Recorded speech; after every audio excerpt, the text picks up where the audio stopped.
Have you ever stumbled across something that you definitely didn't want to see? I thought so too, until I found some naked pictures of my wife on her phone. And you wouldn't believe what I found. Turns out she was sending them to her lover. I was completely shattered by this discovery, but I couldn't just sit back and watch her violate our family bond. I decided to get back at her for cheating, and you don't want to miss this story. One evening around 9 o'clock, I received a call from a caller I didn't know. My job involves a lot of people, calls, and in general, my number was, it seemed to me, almost all over the planet at once. I heard a rather young woman's voice on the phone. The girl turned to me by name and last name, without patronymic, and immediately asked to meet, and preferably now. Can you at least tell me who you are and what the actual question is? She gives me the name of my wife and tells me that I need this meeting more than the lady who called me. Tell me, is this her number by any chance? I called and a woman's voice answered and dictated my wife's cell phone numbers to me. Anyway, after a short conversation, I said, "If you insist, we can actually meet." She says to me, "Well, give me the address." I say, I think we'll be fine on the store floor. And I tell her the address of a nearby convenience store. I put on my jacket, and while I was going down in the elevator, I wondered who it could be. Two thoughts came to mind. There seemed to be no enemies, and to lure me out of the house of some kind of bad intent, I think, cannot be. That left me with the possibility that it was a prank on my wife. She was kind of at work at this point. Their flower store is open 24 hours a day, and my wife has shifts. I'll tell you right away that what it turned out to be could really be called both a trick and a prank from my wife all at once. But better in order. Anyway, I went downstairs, reached the store, and a few minutes later a cab pulled up. A girl comes out, about 23 years old, and immediately she recognized me, though I think I see her for the first time. We said hello. She pulls out her wallet and phone from her pocket. She shows it to me and says that I have been living with my classmate for 2 years, we have a relationship and everything, and we are preparing for the wedding. Of course, we live in a rented apartment, and I have a part-time job, and so does he, and he has a car. And with our study schedule, he allegedly kind of found a job and kind of career in a flower store. That's when I got tense after that sentence. In general, while he leaves to deliver orders, but there are shifts, including in the evening after school, she is there to clean their apartment, but also cooks food, in general, as at all. And in the course of one such cleaning, she found some unfamiliar purse. He had never worn a purse or a wallet in his life. I of course reached inside, and there was a SIM card. I put it into an old phone and the network is working. Well, it means that the card they used recently. I go to the message on the SIM card, and there is this, look, and pulls the phone back into my hands. I twist it in my hands and look, there are a few messages from a couple of weeks ago about how cool and unusual it was, and that he'd have to take a shower in the middle of the night. I look at who they were sent to, and the recipient is my wife's number. She's listed on the SIM card as Margot, even though she's been Masha all her life. I looked through the phone, all these messages, as well as my wife's contact was only stored on the SIM card. That is, when he took this SIM card out of his cell phone, my wife's contact and text messages were gone. When he put the SIM card back in, all of this, along with the SIM card, appeared in the phone there again. "What is your name?" I asked the madam. "Aliona." "Aliona, I don't know how to respond right now. Perhaps I should say thank you, but you understand the absurdity of the situation."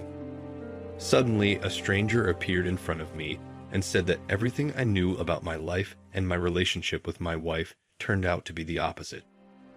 To make a long story short, we were standing there in silence. I, being a little shocked, then, of course, wrote down her number and the date of these messages, and then parted ways with this Aliona at home. The time was 12 o'clock in the morning. I tried to sleep, but the night turned into a detective. I tried to figure out what inconsistencies in Alina's story, but luckily or unfortunately, I did not find any. But except for one. On the morning, I was already sitting at work, and I called Alina. Alina, how did you actually find me?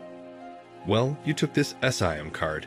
You saw there an unfamiliar number. As we found out, this is my wife's number, but how did they find me? You called me right away, didn't you? So you didn't believe me. I got on his social networking page and looked up Masha Margarita as his friend. I came across your wife's face, and I remembered that I had seen her when he and I went to his work together once. And she found you in her friends. You have the same last name. You were married, but you have on your page and your phone number. Well, that's all. There is no mystery. That day, I immediately remembered a conversation I had with my wife about her job and her desire for financial independence. I told her that you want to earn money and not to sit on someone else's neck. This is certainly commendable, but you know this is your night shifts. Masha, in short, if anything, then immediately it will be over. In general, I called Alina again and asked to give me that SIM card with the phone, at least for a day or two. When I got home in the evening, my wife had the day off, and my cell phone was lying on the chair as usual. I waited until she came back from the kitchen, stood up, blocked the front door to our room, and right in front of her took yes, and called her on her cell phone is from this SIM card from a lover. That was a show, although now it even seems cheerful to me. But at that moment, I do not know how I restrained myself and do not advise anyone to do so. When my wife suddenly started batting her eyes and realizing she was never going to leave the room, she suddenly and quickly began to reset the call. Everyone probably would have behaved differently. I take the phone of my lover out of my jeans, and right in front of her eyes, I dial it again. Her face literally paralyzed, suddenly began to breathe as if on this chair almost drowned. I say so, and here's the deal. Besides you what, I heard nothing else intelligible from her at that moment, of course. You'd be surprised, but this is not the end of the story. After crying and sobbing from the bathroom room, she came to the hall ostensibly to confess. I'll show you, look, she told me, and started her computer. And then I was more surprised than when I found out about her secret admirer. She showed me that with this fellow she, well, sort of talked 6 weeks ago by mail and invited him to visit us. Well, why do I need this information? I asked her and got the answer, after which I got even more angry. I mean, I was not planning anything serious, and neither was he. It's just communication and the text you read. It only touches on what once happened there virtually on the internet.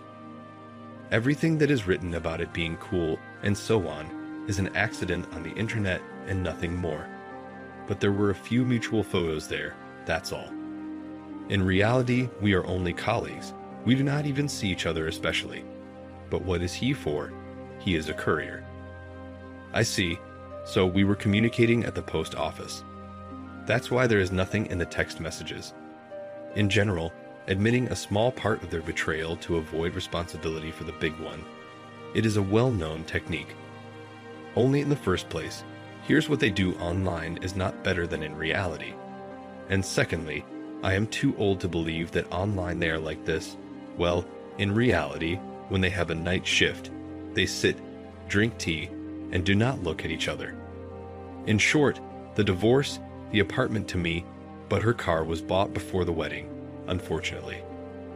And although most of it paid, of course it now no way to prove it. At the end, I want to say about this work, probably someone will say that the night shift and so on, and if released, then they themselves are also to blame.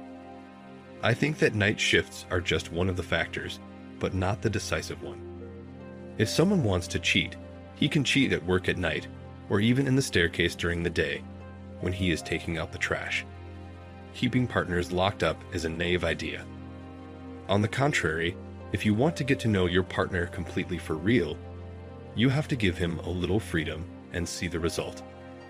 As if one infidelity wasn't enough, this woman arranged a second one, this time already with another man. But she failed to conceal her despicable actions, and her husband found mountains of messages and compromising photos.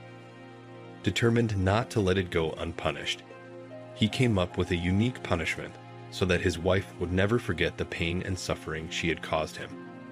So what did he come up with? Find out. Stay tuned for the rest of this video. The story I'm about to tell you happened a few years ago in my already cheerful life. It was, as I now remember, a Tuesday, and why do I remember? Because the weekend, which began on Friday, played a crucial role in that story. My wife, Elena, had been telling me all week to go and visit my parents in the next town. And, remarkably enough, it was suggested that I go there alone. And around Tuesday, her final, I would even say the last in our dream in marriage, has matured proposal. I just planned to go on the weekend, she said, with my relatives, and taking Natasha from work to go to the mountains to a camping site. Well, this Friday we have a short day, and me and Natasha, this is her girlfriend divorce, we will go straight from work for a couple of days until Sunday. You and I would hit two birds with one stone. We'd leave the daughter at my mom's. I'd get a break from both work and the department. The daughter would see both grandma and grandpa, and you'd visit your parents, and you haven't been to a bad place in a while.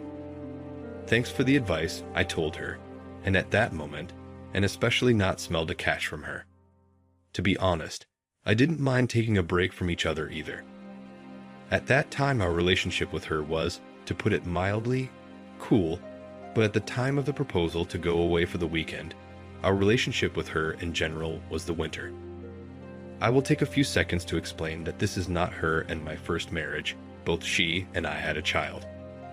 And at the time she and I got together and got married, we definitely weren't planning a third, and as it turned out a little later, that's a good thing. So my son lived with his mother, but he came to stay with us a lot, and the daughter of Elena lived with us. These are deep details, but they will all play a part in the story I'm telling you now. Anyway, the weekend was approaching, and for the first time, I was suddenly alert when, as it approached, my wife was more and more cheerful than before. Well, what a couple of relatives. What's there to jump out of your pants? And it turned out that there is a lot. In general, Thursday, we are sitting in the kitchen. I had to see the weather tomorrow. I may have to go tomorrow to the Intercity. I take her mobile. There is a password. My wife works as a regular manager, and her phone is always in her pocket. She never carries it even in her bag. What's she password there? Why, although now almost everyone has a password. Anyway, it didn't really surprise me that night. I just went to my smartphone in the hall and looked at the weather there. The next day is Friday. I kind of have tonight or tomorrow morning to go, and Lena suddenly needed an umbrella. Well, kind of on a hike at lunchtime on Friday. As it turned out, the umbrella is in my trunk in the car. I was at work at the time. Well, come and get the tourist, I told her on the phone, went to the parking lot, took the umbrella and threw it straight into my office with my boss and me. I closed the closet and went into the hall to distribute the goods. I was working at that time in an auto parts store. I was something like an assistant to the owner. Well, an assistant in this store, as it turned out, he was in great need. Since the title of this story includes my boss, I must say that he was, in general, quite interesting guy. He recruited everybody in the sales clerk and was surprised by the lack of cash and the fact that some spare parts had a strange feature to shrink or get hard every time right before the revision. In short, the spare parts store has something to take, and then there is somewhere to dispose of. All need parts, and even if you take it and give his husband at home, too, is good. In general, Mikulich could not overcome all this. He arranged audits 100 times a half year, and thus brought even more losses, because you have to close the store every time for a revision. He also introduced some kind of electronic accounting system, which made things worse. The contingent that went on a paltry salary with such electronic devices in sales was not friendly from the word go. And with their introduction, the pardons accounting almost got ruined. The last and decisive question was the video surveillance everywhere and on everyone. We calculated with him how much it would cost to install in all rooms, storage of all these records, maintenance of all of this, and so on, and it came out a tidy sum. I remember offering him at the time, and it was my offer that also played a trick on my divorce from my dear wife.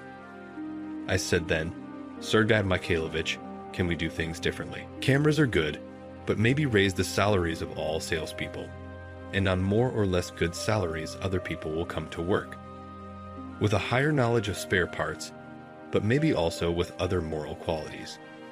No, the salaries are at the bottom now. That's why we have such a situation with shortages." He says no, Alexei, a person's salary and whether or not he takes someone else's money have nothing to do with each other. If a person finds it unacceptable, he will not take it, neither on a salary of 1,000,000, nor on a salary of 100 rubles. And the fact that they have little knowledge of spare parts, so those who buy often know better themselves what they need and what not. So that's your offer passed. It does not work that way. Well, it's debatable argument, but all the losses are not mine. I do not pay salaries here too, so I gave an idea, and he can do what he wants. The cameras were put in after all, and who knew they would be the ones that would play a role in making me, well, kind of a bachelor again. Back to Friday. My wife arrived, of course, on time.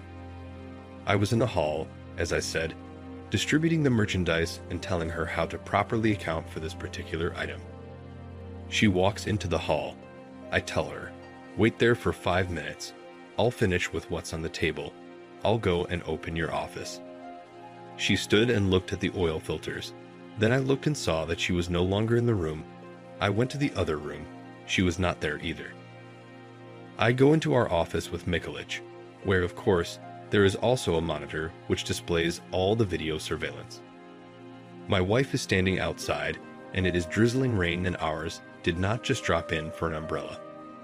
Standing outside the door, outside under the visor, and talking on the phone. I need something to eat while I eat my lunch. I put what I took from home in the microwave, stand there, stare at the monitor, and wait for her to talk enough.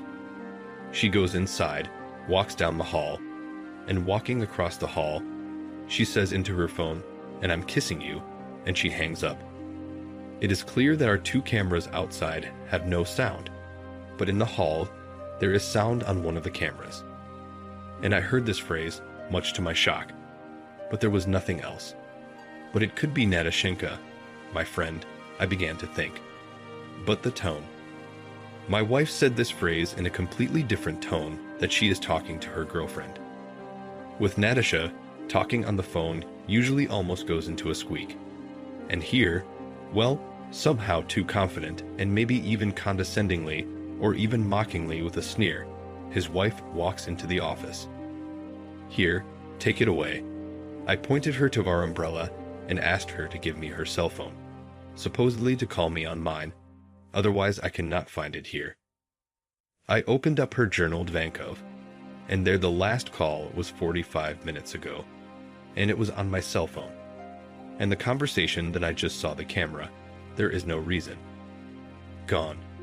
But apparently, like those spare parts, it has shrunk or fainted before the inspection. Hello though, I thought at the time. But we're off. When you get to the parents, text me, said my beloved wife, and ran away.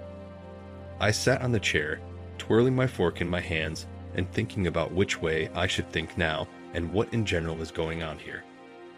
I had lunch, finished all my work, text comes in, "Wife, we got there all right. I can't reach you. The connection is bad here. You text if there's anything. You don't call." Aha, great. I call back on purpose, and the phone is already disconnected. It's almost 4 o'clock in the afternoon. At first I thought I'd call my girlfriend, who went there too. Maybe she has a different mobile operator and is there better than the one my wife. I call my girlfriend. She keeps ringing, but she does not pick up. I call again. It's the same. I think about my daughter. Where is she? It's been 4 days. Is she already at her grandmother's, or do I have to take her there? I call her. She's already at Grandma and Grandpa's. And she adds, "Everything's fine. She's eaten and I told my mom, too. And I told her all this, too." And then suddenly, it turns out that she had just talked to my mother, and that my mother called from her main phone. And then all these coincidences somehow didn't add up well at all. I got in my car and took a ride to, guess who? To that divorcee girlfriend who works with my wife and who left with her and her in-laws right after lunch for the campground. And she adds, "Everything is fine. I ate and told my mom, too, and told her all this too." And then suddenly, it turns out that she just talked to my mom and that my mom called from her main phone. And then all these coincidences somehow didn't add up well at all. I got in my car and took a ride to, guess who? To that divorcee girlfriend who works with my wife and who left with her and her in-laws right after lunch for the campground. I arrive at their joint work with my wife. I open the door in their room, and there sits this Natasha and looks at me with round eyes. But how is the weather at the camp, and why do we not pick up the phone? I ask her. She begins to tell me that she knows nothing. I say to her, "Lena, where? You better tell me while I am kind." She particularly nothing worthwhile, of course, did not say, but dropped a phrase that this, say, my friend, in the sense that I will not turn her in. And then she adds to me that you sort it out on your own. I will not cover anyone else here. Pissed off. In short, came to our house and about 11 p.m. comes SMS call. Subscriber, that is, my wife is online. By the time I reach the phone and call her back, she was already in her area again. But apparently the girlfriend, that's a warning via text message that she is looking for her husband, as well as the whole scheme with the camping resort is not for hire. Saturday passed, the wife in the network did not appear. I think, well, then you can safely make a decision. I quietly gathered around the house all her stuff and put forward to the front door in a pile. She did not come until Sunday, went into the apartment, and generally not surprised by what she saw. RSP's girlfriend, of course, had already told her everything. Lena Steining began to look at the bags, well, and try to drag them out the door. And I said, "How can you not be ashamed of yourself?" "Well, as a matter of fact, if in principle." She replied, "And what do you have to say? You can see for yourself what kind of relations we have had lately. Moreover, if I start to justify myself here, you wouldn't believe me anyway." Anyway, my surprise that Sunday was boundless. Even caught red-handed and almost in front of witnesses, and even her behavior, proving that I understood everything correctly, she still did not confess to me. Apparently thinking to leave room for maneuvering in the future, in case I suddenly decided one day to talk and maybe return. So there you go. Although the cameras at work is not much of a crasher, but as it turns out, they are quite capable of calculating the betrayal. If you like this story, do not forget to rate it and give it a like.